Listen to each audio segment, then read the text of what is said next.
enthusiasts, how you doing? Welcome back. I hope you've all had a great week. So this week's update, it's another bits and bobs update really.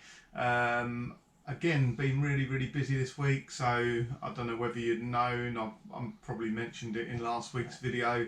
Put my house up for sale, so trying to find a house with bigger bedrooms and a bigger garage. So really looking forward to that, but of course that means we've got to sell our house, put it on the market, which means not much time for the garage. I've had my marigolds on this week. I've been doing nothing but cleaning and tidying.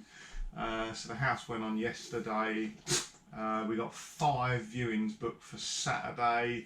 Sure there'll be some coming for Sunday as well. So that does kind of limit to me to what I can do in the workshop. So yeah, like I say, not much of an update this week really. House is nice and tidy. Haven't had a great deal to do on the minis, but I've done some bits improving the lighting in the workshop, so I've included that in this week's update, so you'll see that in a moment. And just at the end there, I had a little bit of a play around with the GoPro last week, so just tried some sort of mounting it externally on the car, taking it for a drive and seeing what the video comes out like. And it was a beautiful day. I mean, every other day is a beautiful day in England at the moment. It's really nice, but really clear day, not much haze in the sky, beautiful blue skies.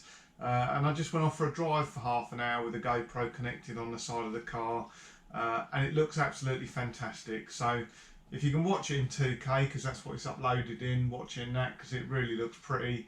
But I was just really impressed. You'll see what I mean. The reflections on the wing of the car just looks beautiful. There's certain bits of the video actually where the wing almost looks see-through, almost look like the car doesn't there, because it does a perfect mirror image of the other side of the road. So like I say, that's all filmed with a GoPro Hero 6.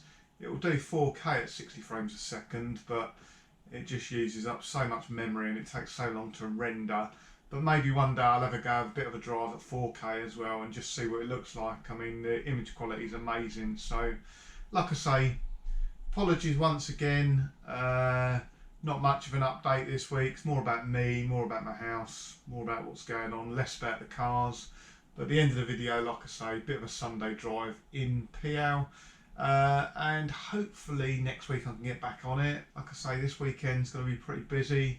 I doubt if I'll get a video up tomorrow, so I do apologise for that. I've been vlogging since beginning of December, I think. Since then I've put up at least 2 to 3 videos every week. I think I might have had that odd week where I've only put one up, but yeah, I mean, you guys that do it as well, you know, it takes time. It can be difficult sometimes to keep on the videos and keep them going. Hats off to people like Matt Green 16 Valve, how that guy does.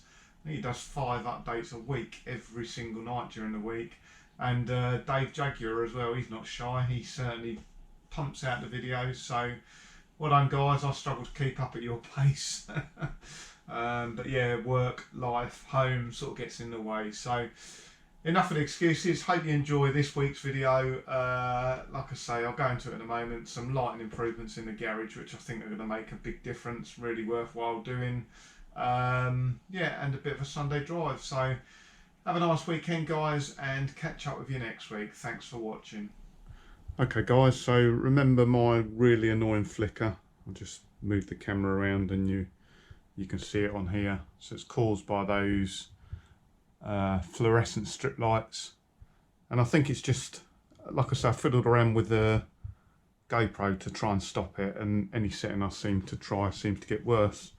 So it's just the frame rate of the camera picking up the frequency of the lighting flickering. So it doesn't look as bad as that with the bare eyes. In fact, you don't even notice it with a bare eye, but the camera picks it up really badly.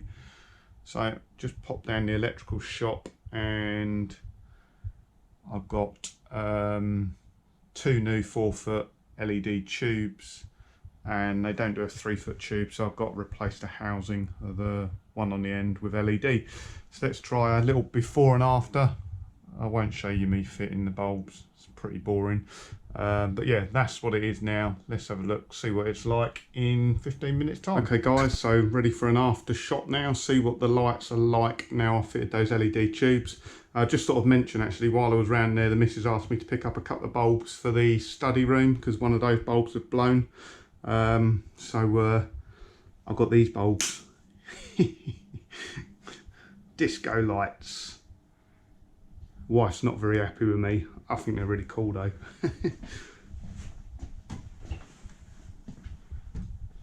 So here we go. That's looking better. No flicker anymore. I think that sorted the problem, innit? Hopefully. To look at this on the computer in a minute, but fingers crossed that should be flicker free now. Lights might even be a tiny bit brighter. I think they're less wattage. They're only 18 watts as opposed to 36 per tube, so it's better. Cheers guys.